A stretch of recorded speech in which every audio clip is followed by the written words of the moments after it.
کربلا میں تو انتہا ہو گئی، لیکن بعد میں بھی آل پیغمبر کو سکھ سے نہیں بیٹھنے دیا گیا، ان کو تکلیفوں سے، اذیتوں سے، مشکلوں سے دوچار کیا گیا۔ حضرت امام زین العابدین واقعہ کربلا کے چشمدید گواہ ہیں، پھر کوفہ کے اندر اور کوفہ سے دمشق تک، اور میں کہتا ہوں کہ اگر ایک ایک واقعہ کو دیکھو، ایک سے بڑھ کر ایک واقعہ دردناک ہے۔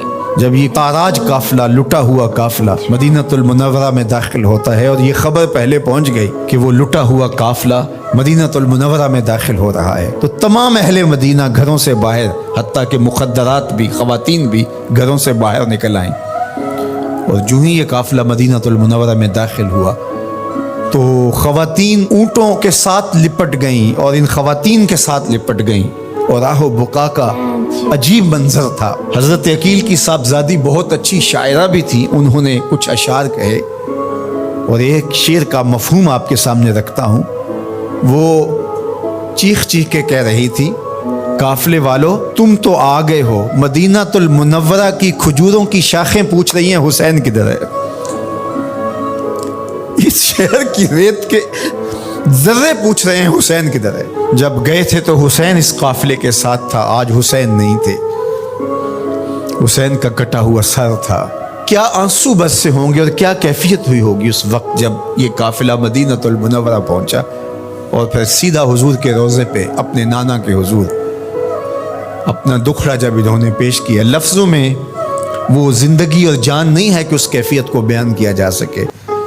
جب یہ خانمہ برباد، یہ لٹے ہوئے تاراج لوگ جو اپنا سب کچھ کربلا کی ریت کے سپرد کر آئے تھے، زینب جب گئی تھی تو اس کی گود بھری ہوئی تھی، اب خالی گود سے مدینہ میں داخل ہو رہی۔ اون و محمد قربان ہو چکے ہیں، قاسم شہید ہو چکے ہیں، علی اکبر شہید ہو چکے ہیں، زہرا پاک کے گل پارے شہید ہو چکے ہیں، ان کا خون کربلا کی ریت میں جذب ہو چکا ہے۔ جب حضور کے روضے پہ انہوں نے اپنے نانا کو دکھڑے سنائے ہوں گے تو درد و علم کی کیفیت کیا ہوگی۔ سیدہ زینب کا وہ دکھڑا جو کربلا میں مدینے کی طرف منہ کر کے انہوں نے کہا تھا، یا محمد آہو ھذا حسین بالآرا مزمل بالدماء مقطع الاعضاء یا محمد آہو بناتوں کا سبایا۔ کرد بن قیس کہتا ہے کہ جب یہ شعر کہہ رہی تھی اور جب یہ جملے بول رہی تھی سیدہ زینب سلام اللہ علیہا، تو اس وقت اپنے دشمن بھی رو رہے تھے، لیکن جو استغاثہ حضور کے روضے پہ کھڑے ہو کے زینب نے کیا ہوگا، تاریخ نے وہ بیان نہیں کیا۔ وہ زینب جانتی ہے یا زینب کا نانا جانتا ہے۔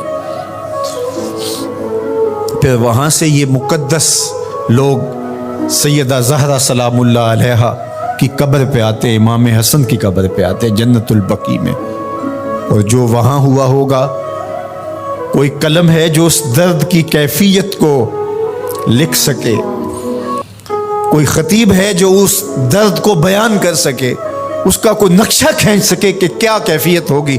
آل پیغمبر نے وہ دکھ سہے، تاریخ کے اوراق سے آج بھی آنسو نہیں خون ٹپکتا ہے۔